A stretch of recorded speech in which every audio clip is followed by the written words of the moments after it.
everybody. Welcome to this week's podcast. It is a million degrees here in New York, so I don't know how well this podcast is going to go.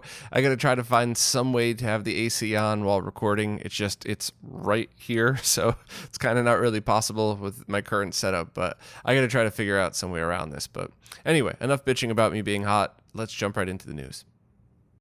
First up, Retro Game Restore is now doing another run of translucent PC Engine cases, and this time it's a smoke gray style that is meant to match the Terra Onion's SSD S3, which I don't have a picture of it connected to each other, but I think that would be a pretty awesome look for something like this. Retro Game Restore did pre-orders for their cases before, and I think there were 2 full runs that were successful, but like last time, they need to order at least 80 or there won't be enough to make the full production run. These are about $120, give or take, depending on shipping and stuff like that. So if you're a fan of this, of the clear style cases, especially if you have a case that's all beat up or one of those yellowed out ones and an SSD S3, this might be a really cool thing to purchase. I believe it also has the controller kit as well, so you could have the translucent controller to match. And I really like things that look original, because I want to keep the look and feel of original consoles, but with a different spin on them. And of course, I also always love aftermarket cases because I have no problem hacking those up if I want to drill holes for stuff. And I just never like cutting original plastic on any original consoles. I'm still waiting for something like this to happen for a Super Nintendo. And for an aftermarket case, I'll drill holes all through the back and mount really nice, RCA jacks, S-Video, whatever else. But I don't want to touch my original cases. So if you need to mod a PC Engine, if you just want it to match the look of the SSD S3, if your case is yellowed and old or beat up, this is definitely a good choice. So please check it out. Retro Gaming Cables in the UK is now selling new old stock of Sega Saturn NTSC RF adapters. And I know it's probably really weird to hear RF being talked about on RetroRGB, but the truth is there's still a really good use for things like this. And I certainly have one scenario that pops into mind. What if you have like a really great OSSC or RetroTink setup with a switch, you have all of your consoles in RGB, everything seems perfect, you're really enjoying it on your flat panel, but you just want to play Virtua Cop, a light gun game. And there's a couple of really good light gun games on the Saturn. So you could go hunt down an RGB monitor, but it's a lot of money. And you could go hunt down a CRT with a bunch of proper inputs, maybe even ones with component video inputs, and you could use the RGB to comp from RetroTink to do it that way. That's all awesome. The problem is, though, now you're looking for something very specific. So if you just want to play light gun games, and you could just go out on Craigslist or just walk around, sometimes you see them on the side of the road, you could find a CRT still for free or cheap pretty much in any metropolitan area around the planet. It's pretty much still. There's still areas that I guess they've cleared most of theirs out. So if all you want is just, like a nice 13 or 20 inch TV to just play some light gun games, the chances of you finding one only with an RF input are pretty good, because even through the CRT, the HD CRT era, I still ran into a whole bunch that only had RF inputs, which always kind of cracked me up. But so if that's the case, this might be the perfect solution for you. Also, I have always said RF and composite plugged directly into a flat panel is terrible, and I don't suggest anybody do it. But RF and composite plugged directly into a CRT can often be a great experience. And the example I always use is when I was getting ready for all those expos, RF here in my apartment in Manhattan looks terrible because there's quite literally millions of wireless signals all around. But as soon as I got just outside of the city and went inside some of these expo halls, RF on a 2003 good quality CRT looked pretty indistinguishable from composite. It was a great experience overall. So, I know this is probably too long of a section to talk about RF, but I definitely wanted to put it into perspective. And I'm sorry to keep repeating myself, but I'm just trying to squash that myth of composite video is awful, RF is awful. It is directly onto a flat panel, but there are situations where it's pretty decent. So if you need one for an NTSC Saturn, maybe pick one of these up.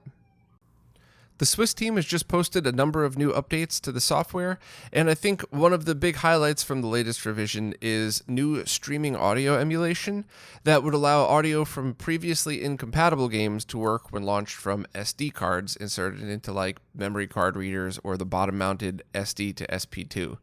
Oh, I got the acronym right. Cool. As a note, this is the audio issue that have kind of always been happening if you're playing off of an SD solution, except the GC loader. The GC loaders always seem to work fine. And it looks like these updates fix a lot of it. Some buzzing may occur during, to quote the technical explanation, during large ARAM DMA transactions. So that's kind of like the Super Monkey Ball when it's changing the game Super Monkey Ball when it's changing scenes. So it's still a work in progress, but it seems to be pretty stable. So as always, whenever there's a Swiss update, I recommend going through and checking out the entire list of changes and see if there's anything specific that applies to you. But for the most part, I think most people, when they hear that there's an update, want to hear the highlights, and then they just update because it's free. And if you're using SD cards, which you should in most cases these days, for me personally, I just take the Swiss auto exec .dal that I have, auto boot into it. I rename that dot whatever the last revision was, drop the new one in, and if I ever have any problems, I can just go right back. But I pretty much never have issues. I just always keep it with the latest version. So as always, thank you so much to the whole Swiss team. And the short version for anybody that doesn't know what Swiss is, it's the Swiss Army knife of tools for the GameCube. I recommend that everybody use this unless very specifically you have a game that always boots exactly the way you already want it. But even with original discs, it'll allow you to do things like boot games from other regions, force video modes. It really is one of the best pieces of gaming software out there for any hardware, but especially for the GameCube. So if you're a hardcore GameCube fan, you got to make this part of your setup and really just kind of dig in and check out all the different features it could add. Greg from LaserBear was nice enough to do a full write-up of what 3D printers he recommends. And this is a recommendation coming from somebody that has built a business off of this stuff, starting with hobby printers, going all the way up to more professional-based ones. So I couldn't think of a better person to get a recommendation from because you're getting all angles of the spectrum here. So Greg lists out all of the different printers that he has owned, as well as different types that he would recommend now. And I definitely recommend any 3D printing enthusiast to read this first. Especially stuff like printers to stay away from and the different types and all that. I have been dying to get a 3D printer. I just have no room for it, and I probably wouldn't even have the time to set it up for months. But when I do eventually get one, I am absolutely going back to this article and reading through and buying whichever one Greg recommends that fits my use the best. So thanks very much to Greg for taking his time to do this, and it's definitely what I would consider a must-read for anybody looking to get into 3D printing hardware. There's now an open source project in Verilog that allows for HDMI 1.4b code, which basically means that anybody making their own FPGA devices now have a choice of open source HDMI code for the output signal. And I'll wholeheartedly admit that I barely know anything about this, but I do know that there are a lot of developers that listen to this podcast. And I think if you're already far enough down the rat hole of being able to create these devices, you would probably know why and when you would want to use this open source code as opposed to a choice of a different other style code. So rather than speculate, I'll leave that up to you. I always try to admit when I have no clue what I'm talking about, but I still feel like it sounds important, and this is definitely one of those. So if you're an FPGA engineer, check this out and see if it's for you, but if not, at least it's up here for reference. The emulator/dev tool Emulitious just got another major update. This time adds a hotspots view for the profiler, a CPU tab for the memory editor, and a dialog to add watch points. It also added support for MIDI devices to be used with MSX emulation. So overall, Emulitious is a good emulator, and if you're just looking to play games, I definitely recommend it. However, it's really designed as a developer's tool, and that's what a lot of these updates have focused on. So if if you're somebody that likes ROM hacks or making ROM hacks, making your own games from scratch, this really is kind of an essential tool for Game Boy, Game Boy Color, Master System, Game Gear, and just recently MSX was added as well.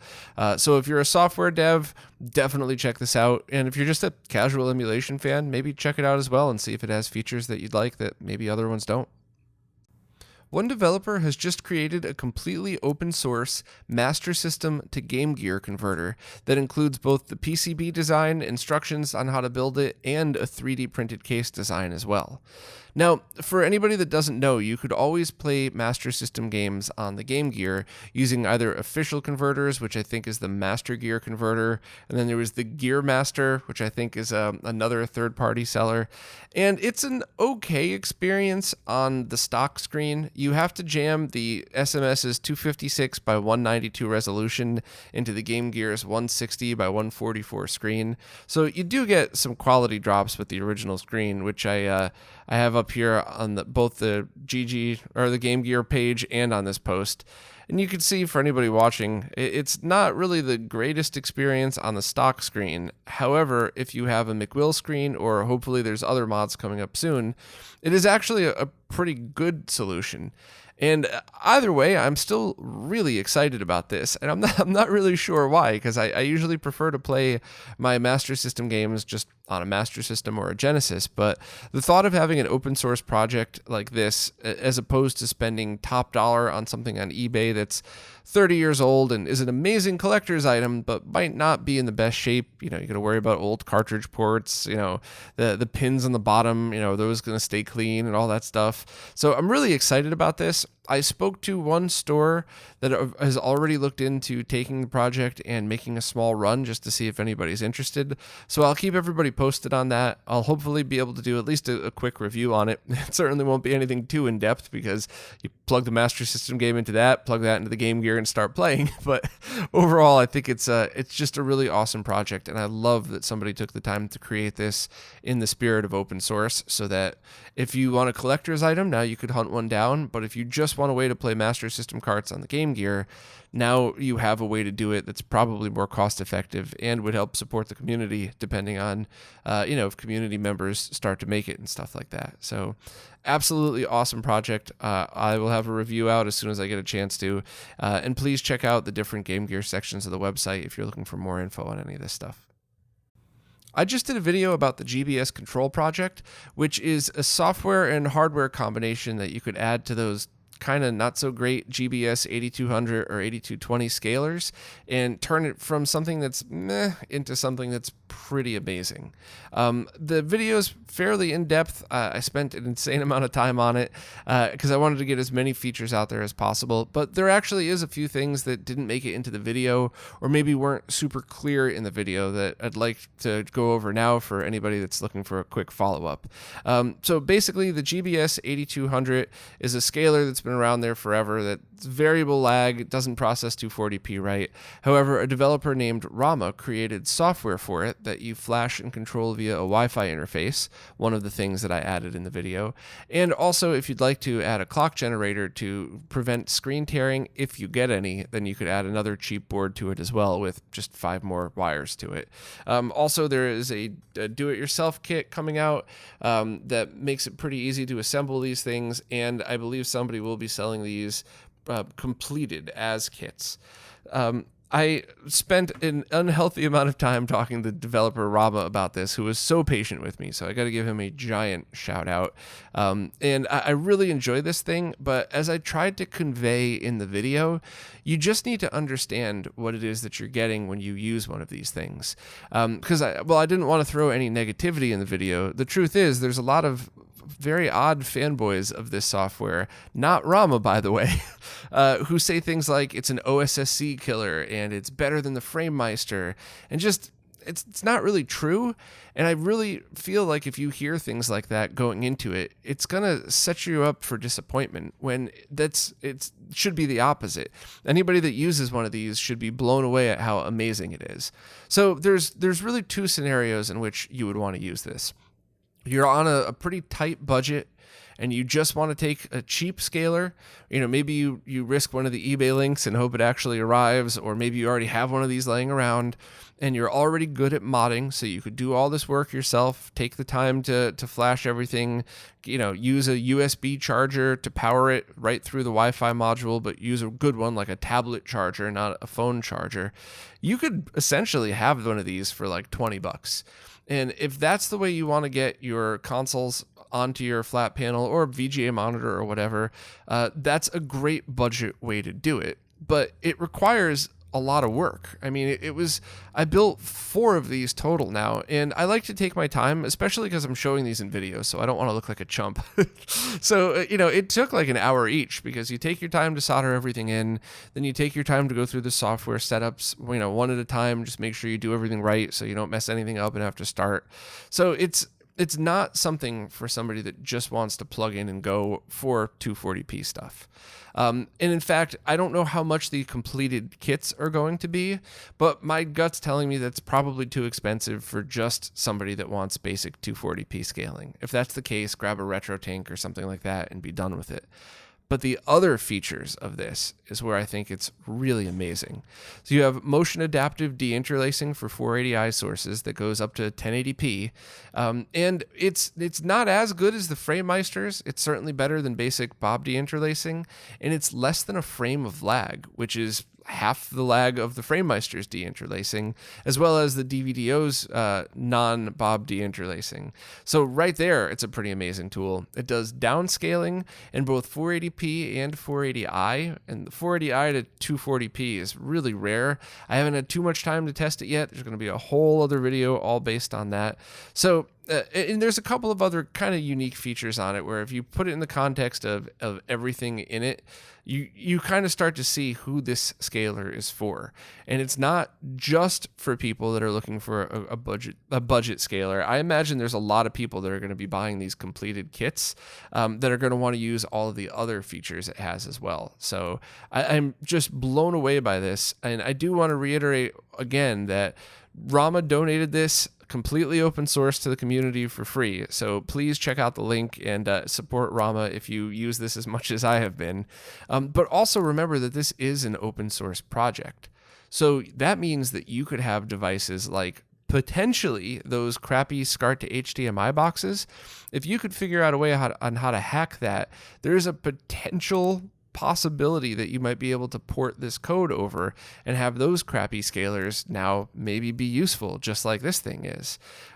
Also, the only other thing I want to add is the quality of these things tend to vary a lot.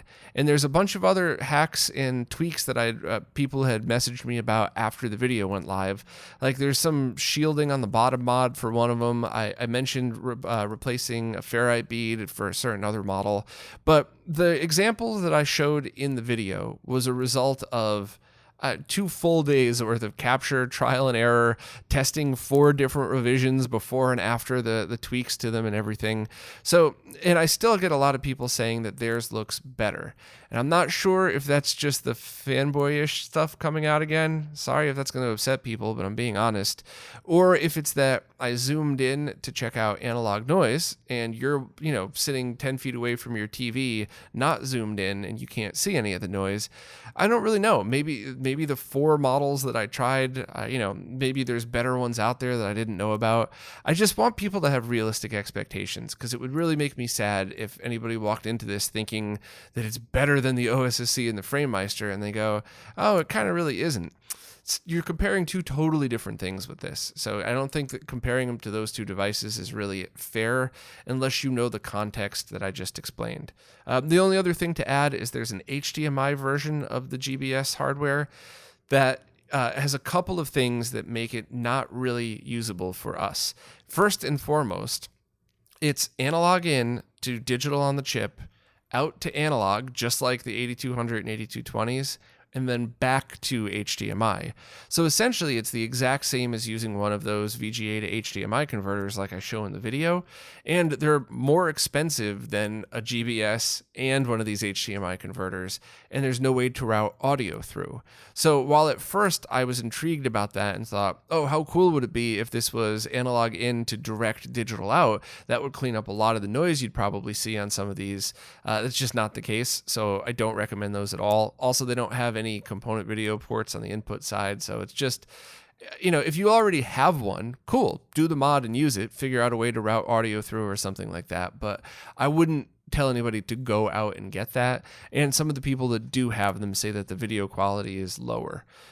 So I know this was kind of a long segment for a podcast that's supposed to just be a weekly overview, but I really wanted to get this info out there, and I didn't want to add another 20 minutes to the GBS Control video, so I felt this might be the best place to talk about it. But maybe I'll do a live stream one day with it too, that I could take my time and not worry about spending, if I go through it for an hour, it's not going to be the end of the world, because I think that's kind of what people expect in live streams versus a much more trimmed and professional looking video, or trying to be professional. You all know I aspire to be like the great My Life in Gaming and Digital Foundry, but I'm not there yet, not even close. So I'll quit rambling, but please check out the video, and I really hope everything I just added in this segment kind of clarified things for people, as opposed to just rambling. People who build classic computers might be pretty excited to find out that there is a brand new ISA card that recreates the functionality of the Roland MPU 401 at just around $130 cost, give or take. So the original Roland cards still sell for quite a bit online, so it's pretty cool to have a brand new replacement. I'm not really sure how they pulled it off, if it's a straight reverse engineer, if it's some other, it doesn't look like there's an FPGA on there, but maybe I'm just looking at the wrong chip or something. There's not too much info on how it's made on the website. However, it is fully compatible, and it works with the embedded Roland MPU interface drivers in Windows, which should make it a lot easier for people building classic computers. So while I don't even have the space to have a second computer, modern computer here, I have to use laptops for most of my work.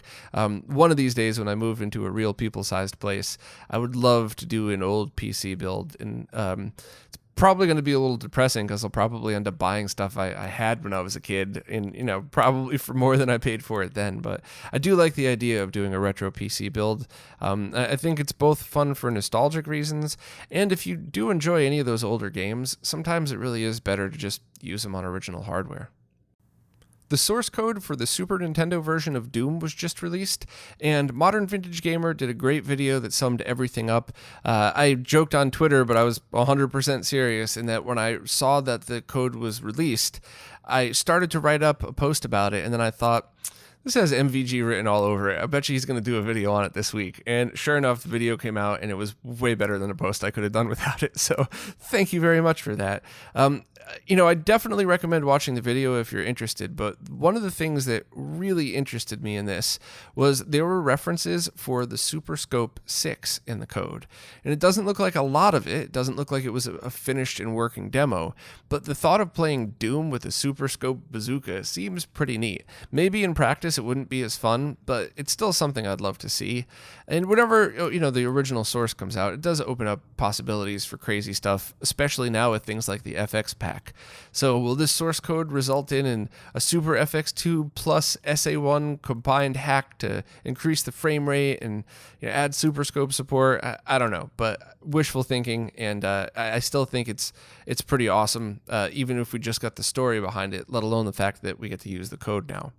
Also, both myself and Modern Vintage Gamer were kind of confused on SNES mouse support for the original game. He tried the Hyperkin mouse and it didn't work.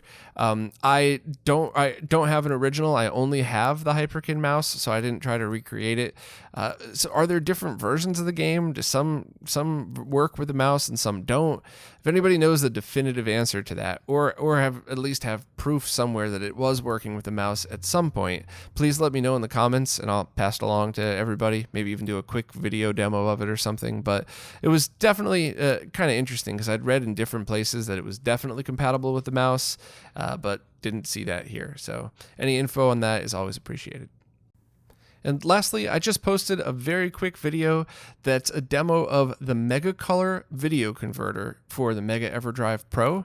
And essentially, one developer under the name Unique Games created an automatic script that converts pretty much any video you throw at it to a format that's fully compatible with the Sega Genesis when using the Mega EverDrive Pro with the combined new mapper file.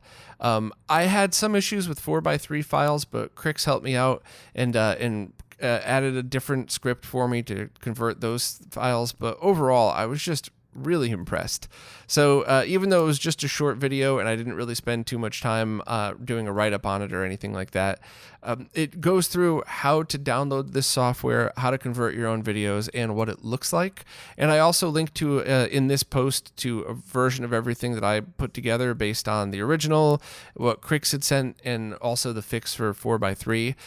If somebody wants me to take it down, or if the developer wants me to take it down and swap it out with the other one, that's totally, with the link to theirs, that's totally fine. I don't mean to steal anybody's stuff. I was just trying to host something for free to help out, so certainly don't want to step on any toes there. And also keep in mind that this project is probably going to get updated, so the link you have here will get you started today, but please check the video from the original developer and see if they have an updated version that you might want to use on yours. But overall, I just thought it was really cool, and I had to do a video on it just because I thought it was a lot of fun. Well, that's it for this time. As always, thank you so much to everybody that watches, listens, participates nicely in the comments, and of course, and especially everybody who supports on platforms like Floatplane or Patreon, because without your support, none of these videos, none of the behind-the-scenes research, or any of the work I'm involved in could ever happen. So thank you all so much, and I'll see you next week.